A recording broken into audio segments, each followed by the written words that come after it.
हाँ, तो काव्य बोध का तीसरा टॉपिक है छंद। छंद देखते हैं।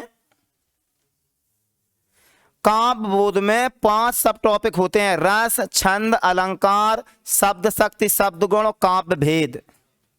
सबसे कठिन टॉपिक माना जाता है छंद। चिंता नहीं करना है, छंद में ये होता है जी अथवा में हाथ। छंद के अथवा में या तो अलंकार होएगो या रस होएगो। छंद के में छंद नहीं याद। ये पहले 2-3 साल के अगर पेपर देखो तुम, तो तुम छंद के अथवा में या तो रस दिखाई दे जात या अलंकार दिखाए। और रस अलंकार दोनों सरल हैं, ठीक है, दोनों कर लिए होंगे या करा देंगे। फिर भी क्या होता है, कभी कभी ओटी में आ जात, वहां तो अथवा नहीं होगी। कई बार छंदों की बातें कहाँ आ जाती हैं, ऑब्जेक्टिव टाइप क्वेश्चन। और कभी कभी ऐसा ना हो जाए, कई नियम तो है नहीं है कि छंद के अथवा में रस या अलंकार ही देंगे। छंद के अथवा में छंद दे दो तब क्या करोगे। तो इसीलिए अपन कोई रिक्स वो नहीं लेंगे, रिक्स अपन आगे इसे पढ़ लेंगे। अब जब मैं 2 भाग करो, जहाँ मैं छंद की थ्योरी पहले याद करो, फिर छंद के उदाहरण याद करो। कठिन है इसलिए 3 छंद ही तुम्हारे कोर्स में है। कितने हैं? सोरठा छंद है तुम्हारे कोर्स में, कवित्त छंद है और सवैया छंद है। सवैया के 2 प्रकार है, दुर्मिल और मालती, ठीक है। तो कुल मिला के 4 कह ले, ठीक है। 4 क्वेश्चन बनेंगे। सोरठा छंद किसे कहते हैं, उदाहरण देकर लिखो। कवित्त छंद किसे कहते हैं, उदाहरण देकर लिखो। दुर्मिल सवैया को चंद्रकला भी कहते हैं, क्या कहते हैं, और मालती को मत गेंद भी कहते हैं। कई लोगों को नाम ही याद नहीं है सही से, किनको क्या कहते हैं, कभी कभी घुमा देते हैं। तो आज का टारगेट, अभी का टारगेट है इसकी थ्योरी याद हो गई तो 1 नंबर हो गया पक्का। भाई 2 नंबर में तो 1 नंबर को क्या होता है, परिभाषा, 1 नंबर को उदाहरण। तो हम जाए 2 भागों में कराते हैं। आज हम तुम्हें थ्योरी याद करा देंगे, कल हम तुम्हें उदाहरण। 4 ही तो उदाहरण तैयार करने हैं, 2 रटाएंगे बस। खाए आएगो शायद 2 अथवा में आएंगे, केवल 2 करो। अपन को अब गैस पेपर टारगेट करने हैं, क्यों अब टाइम कम रहेगा, ज़्यादा टाइम नहीं है अपने पास। नॉलेज लेने तो बाकी अलग क्लासें होती हैं, ठीक है।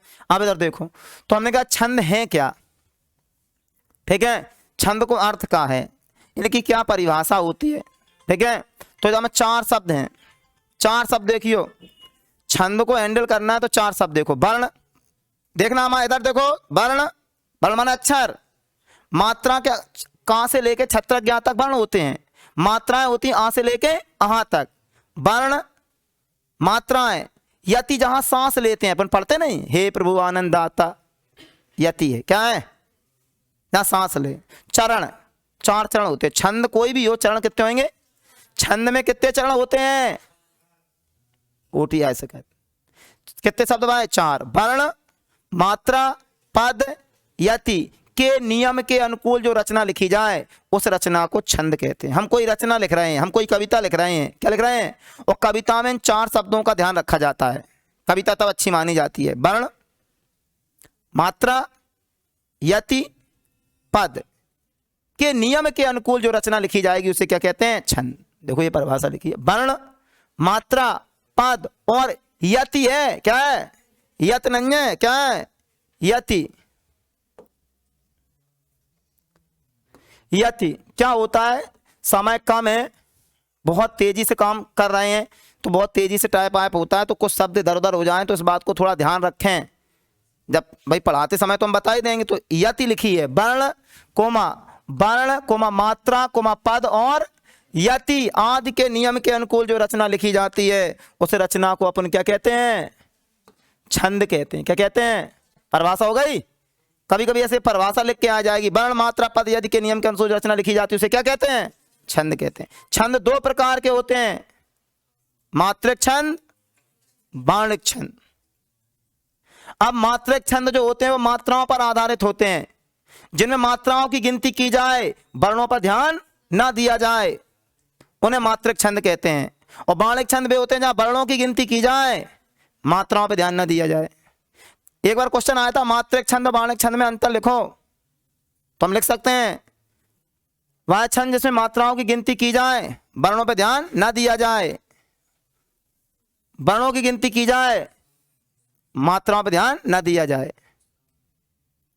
एक अंतर हो गया। दूसरा अंतर लिख दोगे, इसमें दोहा, सोठा, चौपाई आते हैं, भाई कहाँ से ले आए, अंतर है यही लिखने पड़ेगा। दोहा सोठा जहां में कवित्व और सवैया आते हैं, कॉलम बना के लिख दो।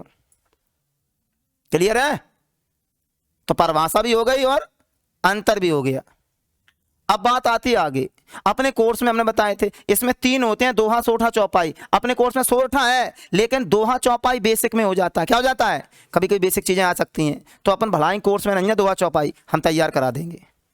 ठीक, इधर अरे भाई सोठा याद कर ले, दोहा अपने आप याद हो जाए, क्योंकि सोठा दोहा का उल्टा होता है। सोठा याद कर लो तो दोहा अपने आप हो जाएगा, चौपाई सरल है। इधर हम कौन से तैयार कराएंगे? कवित्व और सवैया। सवैया 2 प्रकार के हैं, देखो लिखे सवैया, या सवैया 2 प्रकार के हैं, दुर्मिल सवैया और मतगैन सवैया। सवैया के 2 प्रकार हैं। थ्योरी कैसे याद करेंगे सुनो। ये जो हम सबसे पहले इतनी बात तो समझ गए, हम कहां पे आ रहे हैं? सोठा पे आ रहे हैं। क्या आ रहे हैं? तो जहां में क्या कोई भी छंद लिखो, जो 2 गप्पे देने। पहली गप ये बता, पहली गप में ये बताओ, पहले वाक्य में ये लिखो कि ये मात्रक है कि बाणिक है, एक वाक्य बन जाएगा। जैसे हम सोठा लिखेंगे तो जहां में गप लगा देंगे पहले कि यह एक मात्रक छंद है, और जहां तरफ सवैया लिख रहा है तो यह एक बाणिक छंद है। तो पहला वाक्य जब भी परिभाषा बनाओ तो ये बताओ कि कौन सा प्रकार है, कौन सा। दूसरे में क्या बताओ? दूसरे में उसका मेन पॉइंट ये बता दो, 4 चरण होते हैं दूसरे में। क्या? ये 2 गप्पे होंगे, शुरू में 2 गप कैसी लगाने, प्रकार बताओ और 4 चरण होते हैं। तीसरे में मेन बात बताओ। मेन बात एक ही हो, छंद की मेन बात एक ही हो। मात्रक छंद में मात्राएं बताई जाती हैं, बाणिक छंद में वर्ण बताए जाते हैं। जैसे अपना सोठा छंद है, देखो ये पहली गप हो गई, यह एक मात्रक छंद है, इसमें 4 चरण होते हैं, ये मेन पॉइंट है। इसमें इसके पहले और तीसरे चरण में 11-11 और तथा दूसरे और चौथे चरण में 13-13 मात्राएं होती हैं। अब देखो एक बात हम बता दें कॉमन, जैसे तुम्हें भूलने नहीं, 4 चरण, 1 चरण, 2 चरण, 3 चरण और 4 चरण। 4 चरण होते हैं। पहले ये प्रथम चरण पहले आएगा है, तो प्रथम चरण में कितनी मात्राएं होती हैं? 11। ठीक, फिर आगे बाद दूसरे चरण में कितनी होंगी? 13। फिर तीसरे में कितनी हो जाएंगी? फिर चौथे में कितनी हो जाएंगी? तो माना पहले और तीसरे चरण में कितनी है? 11-11। फिर कितनी है? 13। भाई तुम 12 में बैठे हो, पहले काय में आए थे? 11 में। फिर कितने में जाओगे? 13 में। तो ध्यान रखियो, पहले 11-11 फिर 13-13। और जई को उल्टो कर दे, दोहा की परिभाषा हो गई। जैसे जहां में हम कह रहे हैं 11-11, तो वहां में उल्टो हो जाएगा, 11 की जगह 13-13 हो जाएंगी, 13 की जगह 11-11। तो 2 परिभाषा याद हो गई। सोठा याद करने का फायदा क्या हो गया? दोहा याद हो गया। क्या याद हो गया? 4 वाक्य बना रहे। पहले और तीसरे चरण के अंत में गुरु और लघु आते हैं तथा तुक भी मिलती है। जे का होत गुरु लघु, ये ऐसा निशान होता है जिसकी 2 मात्राएं गिनी जाती हैं, वो गुरु होता है। और जो ऐसा डंडा लगाते हैं वो क्या होता है? लघु होती है। लघु की 1 मात्रा गिनी जाती, गुरु की 2 मात्राएं गिनी जाती हैं। बात समझ में आ गई? तो इसके कह रहा है अंत में क्या आते हैं? गुरु लघु आते हैं और तुक भी मिलती है। क्या मिलती है? तो ये थ्योरी याद हो गई, 1 नंबर पक्का हो गया। ठीक, अब जाको उदाहरण बताएंगे। उदाहरण हमने कहते हैं पहले हम थ्योरी याद करा रहे हैं, उदाहरण बात के बताएंगे। सवैया छंद, यह बाणिक छंद है। क्या है? इसमें भी कितने चरण होते हैं? 4। इसके प्रत्येक चरण में 22 से 26 बाण होते हैं। 22 से कितने बाण होते हैं? बाण याद रखने, ये 2 प्रकार का होता है। कितने प्रकार का? एक दुर्मिल होता है, एक मतगैन। भूल जाओगे, ऐसे याद करो। 2 प्रकार के हो, चंद्रकला चंद्रकला दुर्बल है। चंद्रकला क्या है? चंद्रकला एक मौड़ी है, कोई दुर्बल है। तो चंद्रकला दुर्बल है। वो एक 2 देवी जी मालती है, कोई है मालती मतवाली है। मालती क्या है? लॉजिक बना रहे, चंद्रकला दुर्बल है, मालती मतवाली है। अब जो तुम्हें याद रहेगा जिंदगी भर, चंद्रकला क्या है? दुर्बल है, मालती क्या है? मतवाली है। तो अब ये चंद्रकला सवैया के 2 प्रकार है, चंद्रकला और मालती। जे नाम याद करियो तो ये अपने आप याद रहेंगे। चंद्रकला तो हमने बताई थी दुर्बल, तो दुर्मिल याद रहेगी। मालती मतवाली तो मतगैन याद रहेगा। चंद्रकला 24 वर्ण। चंद्रकला में कितने वर्ण? अब तुम्हें हमें आपने फिट कर दो, अब याद बनवा। अब तुम कुंजी से याद करते, तुम दुर्मिल सवैया रटते रहते, तुम्हें वर्ण याद नहीं आते कबू। चंद्रकला याद करवे से 24 हमेशा याद रहेंगे, कभी नहीं भूलोगे। चंद्रकला आएगा 24 दिखाई देंगे, और चंद्रकला तो दुर्मिल भी याद रहेगा। अब हमें 24 याद आएगा तो नीचे वालों याद आ जाएगा 23 वर्ण कितने हैं। जब हमें वर्ण याद होएगा तो हम जब परिभाषा नहीं बना सकेंगे दोगुन की। हम तुमसे कहा चंद्रकला की परिभाषा बनाओ तो का कप लगाओगे? पहली, यह एक बाणिक छंद है, इसमें 4 चरण होते हैं, प्रत्येक चरण में 24 वर्ण होते हैं। लग गई गप? दूसरे में लगा दोगे? मालती में नहीं लगा पाओगे। इसमें यह भी बाणक छंद है, इसमें भी 4 चरण होते हैं, प्रत्येक चरण में 23 वर्ण होते हैं। थ्योरी याद हो गई। एक मेन पॉइंट याद है, ग्राफ से मेन पॉइंट याद रहा था। अब जे आ जाओ कविता। जब उन कोई कविता सुनते हैं तो मन प्रसन्न हो जाता। कविता मन को हरने वाली होती है। कविता मन को हरने वाली होती है, माने कवित छंद को मन हरण छंद भी कहते हैं।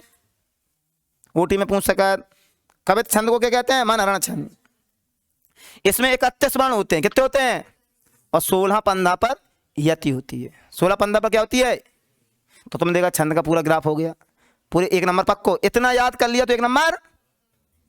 अब 1 नंबर को उदाहरण कितने का, कितने उदाहरण याद करने तुम्हें? 2 याद करने केवल। एक सुबुठा को याद कराएंगे, एक सवैया को याद कराएंगे या कवित्व को। इन 2 में से भाई जैसे हमारा छंद 3 है, अथवा लगाएंगे कितने? तो 2 आएंगे। हम मान के चल रहे एक जे आएगा।